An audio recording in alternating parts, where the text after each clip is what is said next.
March 24th, 2026. Disney Plus drops a 2-hour special that cost the most powerful entertainment company on Earth nothing to make, because the woman at the center of it executive produced it herself. And inside that special, Miley Cyrus, Disney legend, 2-time Grammy winner, 33 years old, sits down with Call Her Daddy host Alex Cooper and starts talking. Calmly, specifically, with receipts going back 20 years. She confirms a secret romance that explains why one of the biggest boy band tours of the 2000s happened at all. She reveals that a performance that triggered a national meltdown about teenage girls and boundaries was not her idea. She discloses what was allegedly happening on the set of the most wholesome show on children's television. She explains, in detail she has never given in a single place before, how a company worth hundreds of billions of dollars paid her $8,000 an episode for the franchise that generated $1 billion in merchandise sales in a single year. And she does all of it while sitting inside the house of the company she is talking about on a platform they own in a special she controls. $8,000. $1 billion. Same show, same girl, same year. But here is the question this entire video is going to circle, and that I am deliberately not going to answer until the very end. Did Miley Cyrus make peace with Disney? Or did she just execute the most patient, most perfectly timed act of public accountability that pop culture has ever seen? Stay with me, because the answer is not what you think it is. And if you are someone who grew up watching Hannah Montana, hit subscribe right now, because this channel exists for exactly this kind of story. To understand what happened in 2026, you have to go back to 2001. Not 2006 when the show aired, 2001. Because that is when the machine started building the girl it would eventually own. Miley Cyrus was born Destiny Hope Cyrus on November 23, 1992 in Franklin, Tennessee. Her parents named her Destiny Hope because they believed she was going somewhere extraordinary. They were not wrong. But what getting there would cost her is a different story entirely. Her childhood nickname was Smiley because she could not stop grinning as a baby, and that eventually shortened to Miley. In January of 2008, she legally changed her name to Miley Ray Cyrus, with Ray honoring her grandfather, Ronald Ray Cyrus. Her dad is Billy Ray Cyrus, the country singer behind Achy Breaky Heart, which meant that fame was never abstract to her growing up. She had a front-row seat to what celebrity looks like when the cameras are off, and what it does to a family when the spotlight moves. She later told Rolling Stone in 2013, "Watching him go through the ups and downs of being in the spotlight has been really helpful for me, and it's made me understand how to deal with all the different emotions that come with fame." In 2001, the family moved to Toronto while Billy Ray filmed a TV series called Doc. He took 8-year-old Miley to see a Mamma Mia production at the Royal Alexandra Theatre, and she grabbed his arm mid-show and said, "This is what I want to do, Daddy. I want to be an actress." She started singing and acting lessons almost immediately after that. She appeared in a few episodes of Doc alongside her father.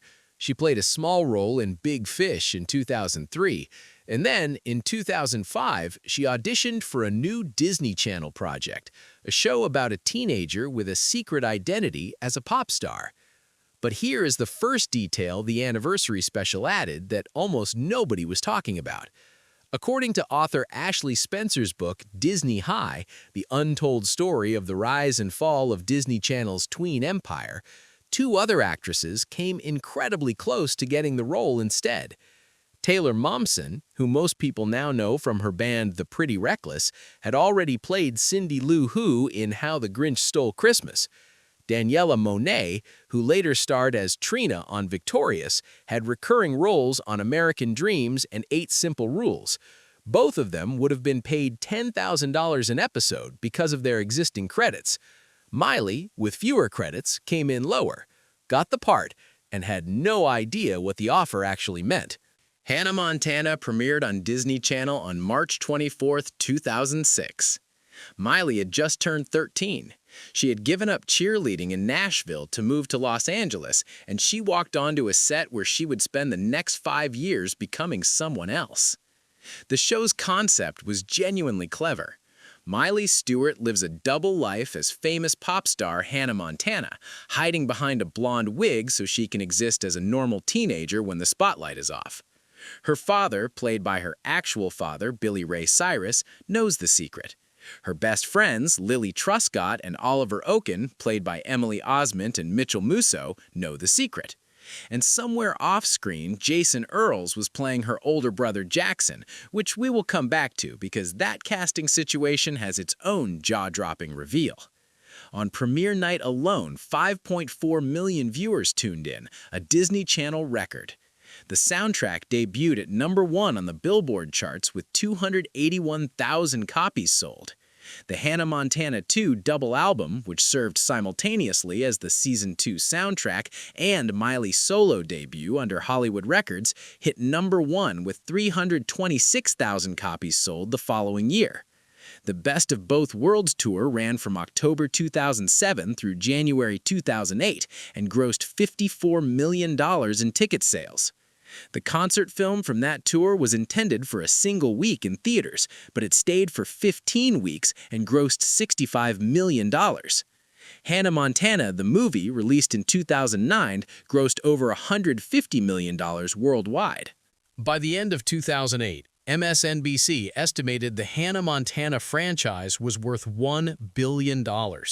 Disney's own annual shareholder report named it one of the company's leading growth contributors.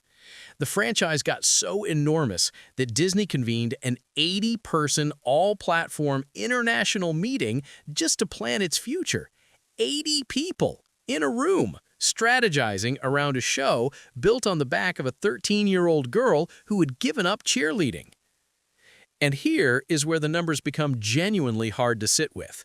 According to Ashley Spencer's Disney High, Miley Cyrus earned $8,000 per episode in Season 1. $8,000. The same year the franchise hit $1 billion in merchandise, the girl whose face was on every single item of that merchandise was earning $8,000 an episode. And she reportedly did not reach $15,000 per episode until the show's final season in 2011. But the salary was not even the most troubling thing she did not own. In a 2016 Elle cover story, she revealed something that had never been said publicly with this kind of directness. My name was Miley on my show, but I didn't own my name. We didn't think about that. Like, yeah, you can use my name on your show, sure. Her mother, Tish, eventually figured out the scale of what was happening, hired professionals to protect Miley's interests, and started pushing back on behalf of her daughter. But that understanding came after the paperwork was already signed. Miley also told Elle, "I did not grow up spoiled in any way. I just wanted to be on TV. I mean, at one point, they'll probably kill me for saying it, I was probably the least paid person on my cast because I didn't know any better. I was just like, I can be on Disney. Yeah, I want to do it." She gave Disney her name, literally, because nobody around her knew she was allowed to keep it. Now, before we get to the anniversary special revelations, there is a casting story connected to Hannah Montana that dropped at the same time and that almost got buried under everything Miley said. And it absolutely should not be buried because it is genuinely unhinged. Jason Earles played Jackson Stewart, Miley's older brother, for the entire run of the show. If you watched Hannah Montana as a kid, you probably noticed at some point that Jackson seemed a little old for a high schooler. There was a reason for that. Jason Earles was 28 years old when the show premiered. He told the network he was 18. He admitted this publicly during the anniversary week. He said, "I lied to them and told them I was 18 years old. It was another reason why I almost didn't audition for the show because I was like, it's the character's 16, nobody's gonna buy it." The casting agent who brought him in apparently knew he was 19 from a previous audition and asked him to say he was 18 to get past the network. He went in, everyone believed it, and it was not until episode 8 or 9 of the first season that a senior network executive pulled him aside and said, "Hey, so you're 28.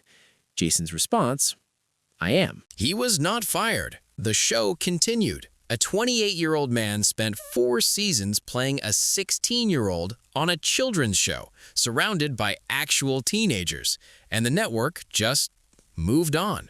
And everyone thought Hannah Montana was exactly what it looked like. What nobody expected was how many things were happening just underneath the surface of that set. In 2023, Miley pulled up a real documented schedule from when she was approximately 12 or 13 and read it out loud on TikTok while her mother, Tish, sat nearby. Friday, January 5th, 5:30 in the morning, hair and makeup in her hotel room. 7 a.m., picked up. 7:15, live on the news. 7:45, another live interview. 8:15, another. 8:45, another.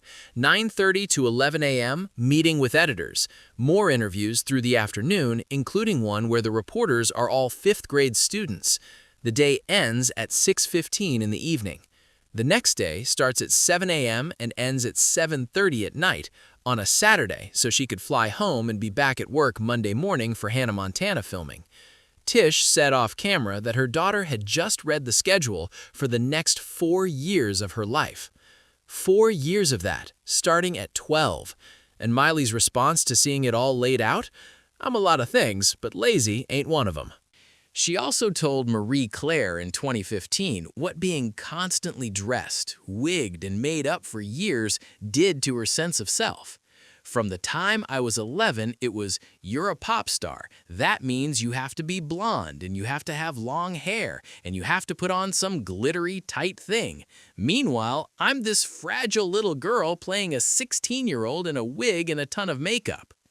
A fragile little girl playing an older version of herself in a costume for a billion-dollar company at $8,000 an episode that the Disney algorithm had turned into a teen queen. Now let's get into the actual tea from the anniversary special, and there is a lot of it. March 24th, 2026. 20 years to the day from the premiere. Miley sits across from Call Her Daddy host Alex Cooper in a special she executive produced herself on Disney+, with her name on the credits as the person who made it happen. Alex Cooper later revealed that the full interview ran approximately 3 hours, and the special cut it down to about 20 minutes. 3 hours. 20 minutes aired. Whatever Miley said in the other 2 hours and 40 minutes is, for now, sitting in an editing room somewhere. Miley is a Disney legend at this point, inducted at the D23 Expo in August 2024, where Disney CEO Bob Iger called the title the highest honor the company gives. Her favorite perk?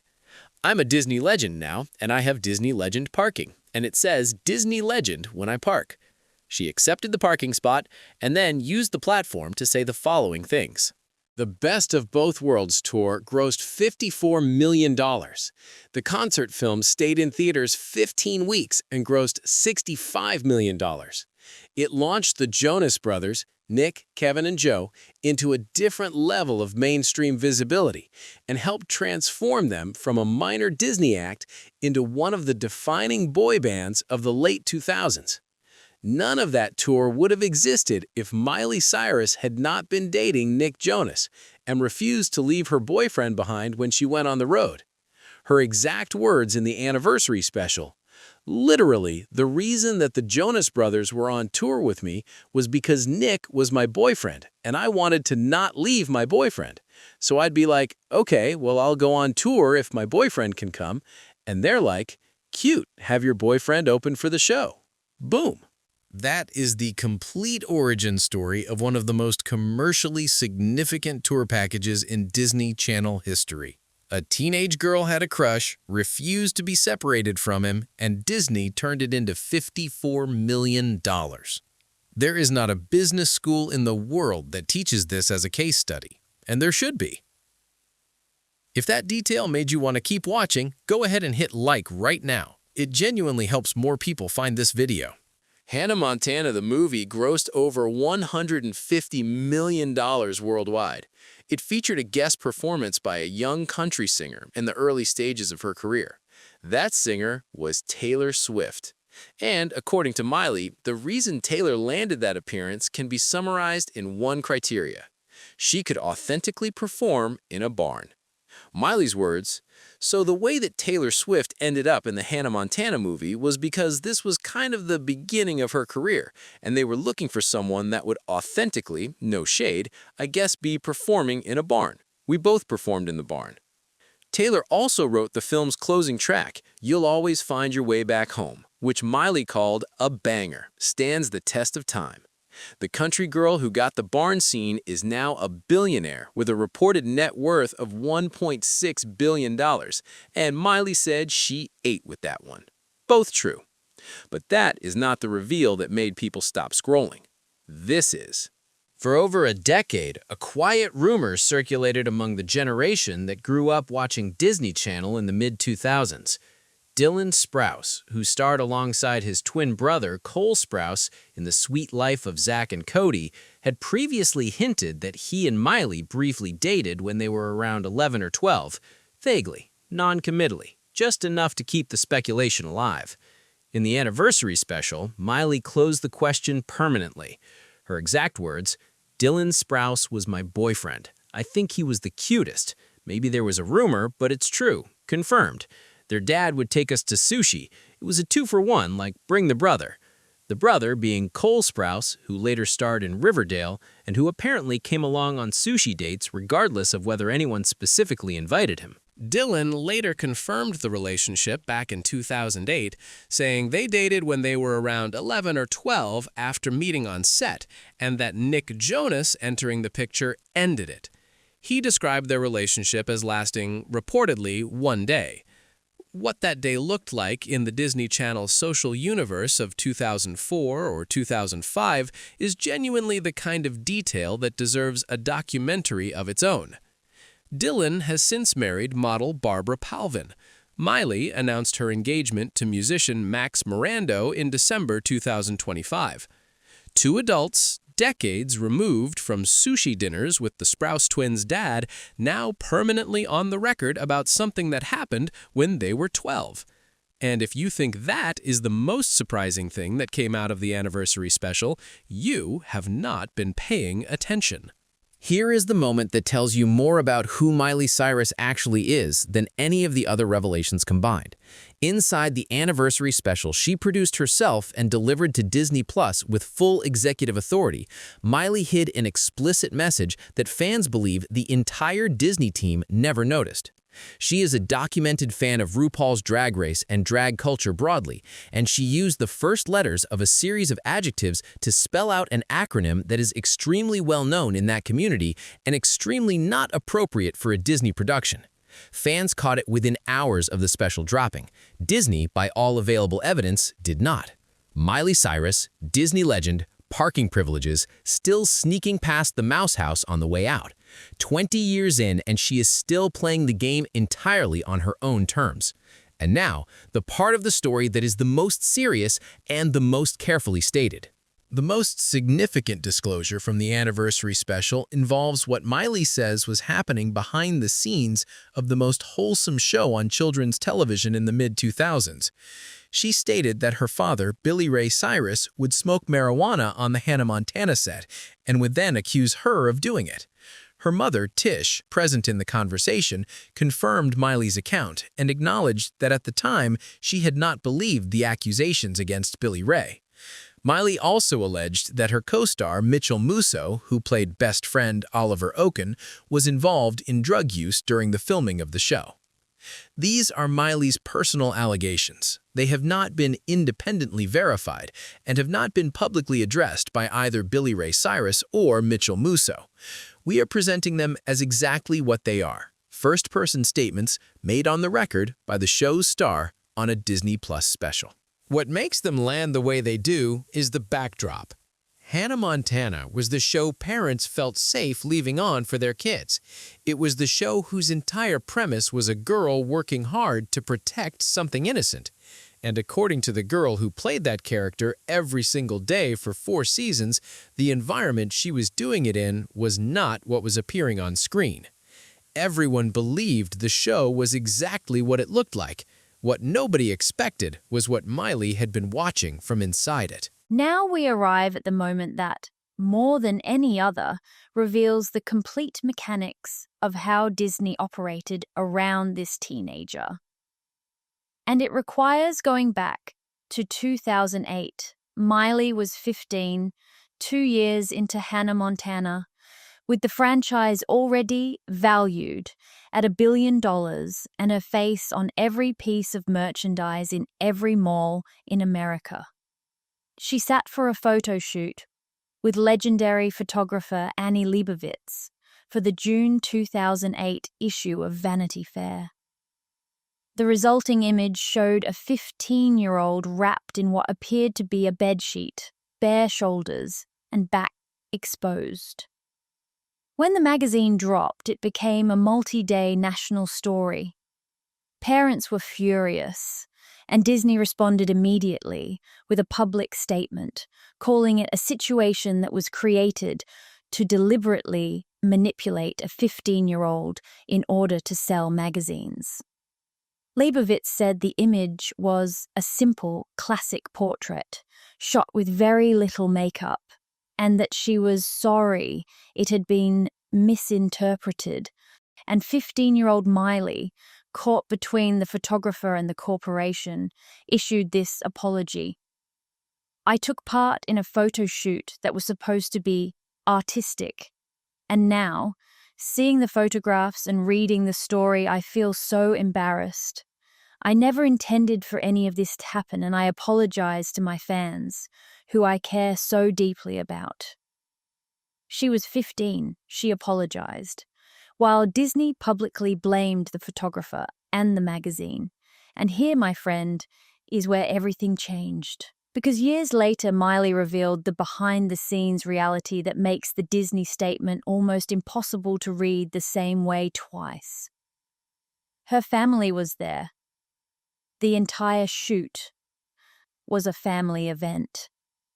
Her little sister Noah Cyrus, around 8 years old at the time, was sitting on Annie Leibovitz's lap and was literally pressing the shutter button on the camera, physically taking the photographs.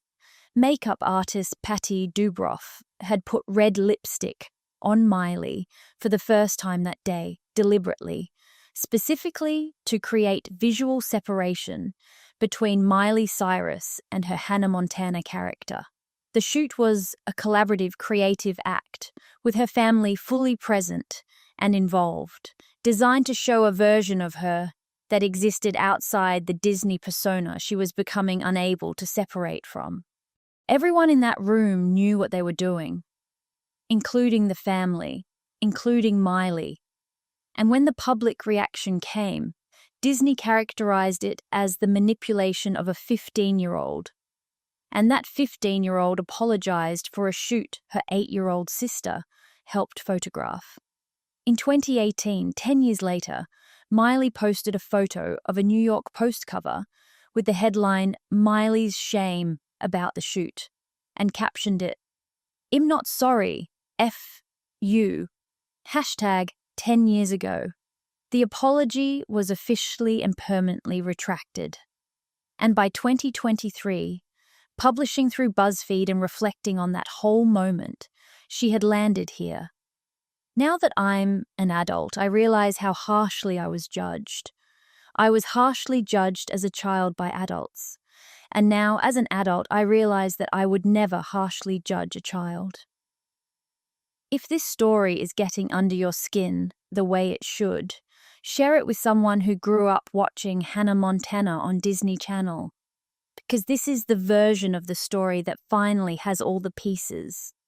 Tish Cyrus appears multiple times across these revelations, and the pattern she traces through all of them is worth naming directly.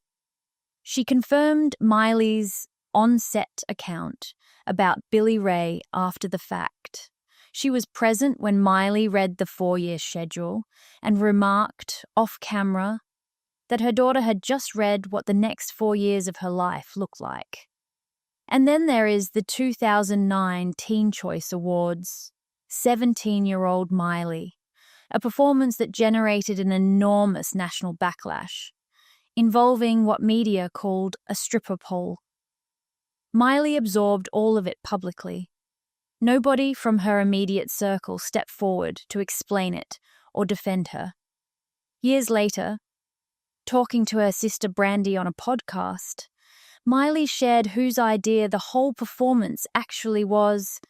Do you know whose idea that was? Yup, that was my mum's idea.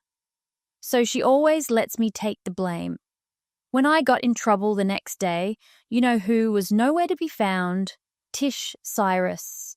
A 17-year-old took the heat for a performance her mother conceived. And her mother let her take it alone. That is the detail. That is the tea that does not get discussed nearly enough alongside everything else. Underneath all of the individual revelations, there is a thread connecting every single one of them.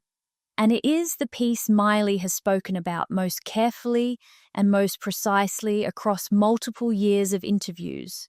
The premise of Hannah Montana, that a girl is more valuable, more loved, more worthy of screaming crowds when she puts on a disguise, had a direct and documented psychological effect on the girl playing her. Miley described it to Kevin Hart directly. The concept of the show is that when I would alter my image, and I would put on a wig, and I would put on sparkly things, that I held a new value, that I was valuable. It did translate into my real life. There was a different level of hysteria, the way that kids would react at these Hannah shows, versus when I was myself and I would meet fans. It was different. It's beyond method because I was growing up as her. She was me. There was no divide between us. That's who I was.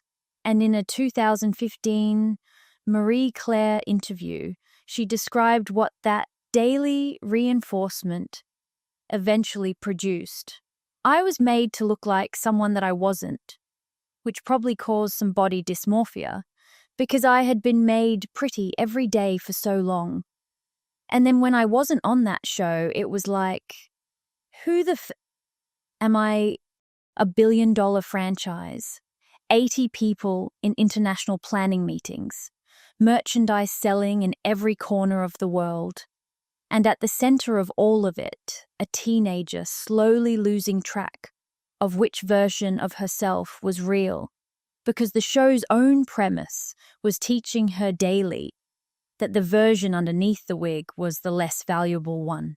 In 2011, she told an interviewer, "I think people loved Hannah Montana because it was real and I was under there. But at some point, I didn't know who I was because I was so busy being somebody else." Two things consistently across multiple interviews over multiple years: money and proximity. Her earnings were hers and stayed hers. What happens to a lot of these kids is their parents want it more than they do, or the kids become responsible for the entire income of the family. That was never my job. Every penny I ever made went into my bank account because my parents were good. And Billy Ray was on that set every single day because he was cast as her TV dad. Whatever complicated history exists between them now, his physical presence meant she was not a teenager navigating a major Hollywood production alone. Those two factors, financial independence and parental proximity, are in most accounts the complete difference between the child stars who come out intact and the ones who do not. Hannah Montana concluded on January 16th, 2011. Miley was 18. She did not gradually phase out of the Disney image. She detonated it through the Bangers era, the VMA performance with Robin Thicke, the full public reinvention that the press largely described as a breakdown, and that, viewed through everything she has since revealed, reads much more clearly as the only kind of self-reclamation loud enough to stick. She told an interviewer, "I boldly and unapologetically presented myself to the world at that time, where I could have gone the other way and played it safe. Maybe that would have been successful at the time and it wouldn't have been such a cross to bear, but I wouldn't have had the reward. I don't know if I would have had the sustainability that my career has now. As of 2026, Miley Cyrus has an estimated net worth of $160 million. Her song Flowers, from her 2023 album Endless Summer Vacation, won 2 Grammy Awards, including Record of the Year. She is one of a tiny number of Disney Channel alumni to ever top the Billboard Hot 100, alongside Britney Spears, Christina Aguilera, Justin Timberlake, Selena Gomez, Olivia Rodrigo, and Sabrina Carpenter. Her 8th studio album, Something Beautiful, premiered at the Tribeca Film Festival in May 2025 with a self-directed visual companion.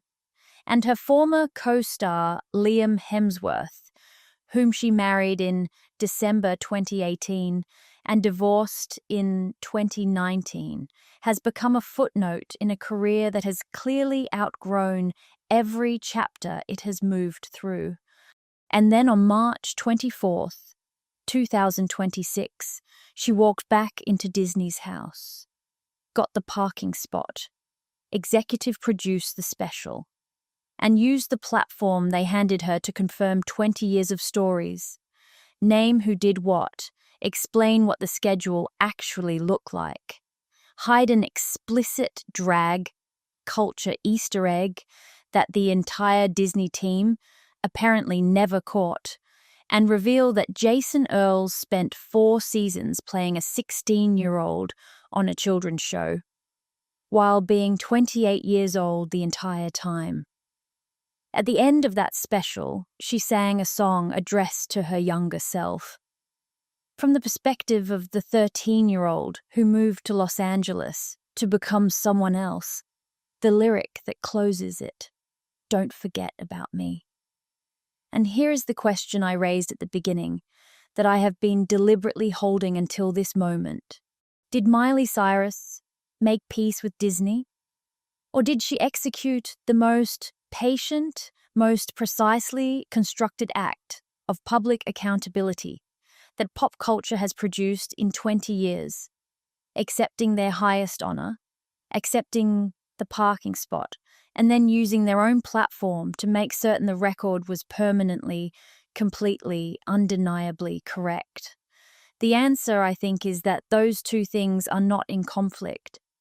The most powerful move available to someone who was once a child who did not even own her own name is to wait, to build, to accumulate enough leverage, enough Grammys, enough cultural authority, enough of a career that exists entirely outside the thing that made her, that when you walk back into the house, you can say exactly what you want on a platform they are paying for, to an audience of millions, with your name in the credits as the person who made the whole thing happen. Miley Cyrus did not just survive Disney. She studied it for 20 years. She learned every single mechanism of how it operates. And then she used everything she learned to make sure the full story got told, on her terms, inside their house. What comes next in that relationship, nobody knows yet. But somewhere in a special that Disney Plus is currently streaming to the world, there is an explicit Easter egg that the company never caught, hidden in plain sight, in footage they approved. That, my friend, is the whole story.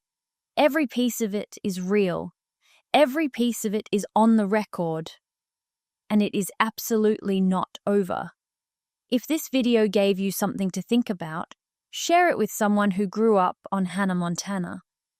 Leave a comment telling us which revelation hit the hardest, and subscribe if you are not already here, because we are absolutely not done covering this story. See you in the next one.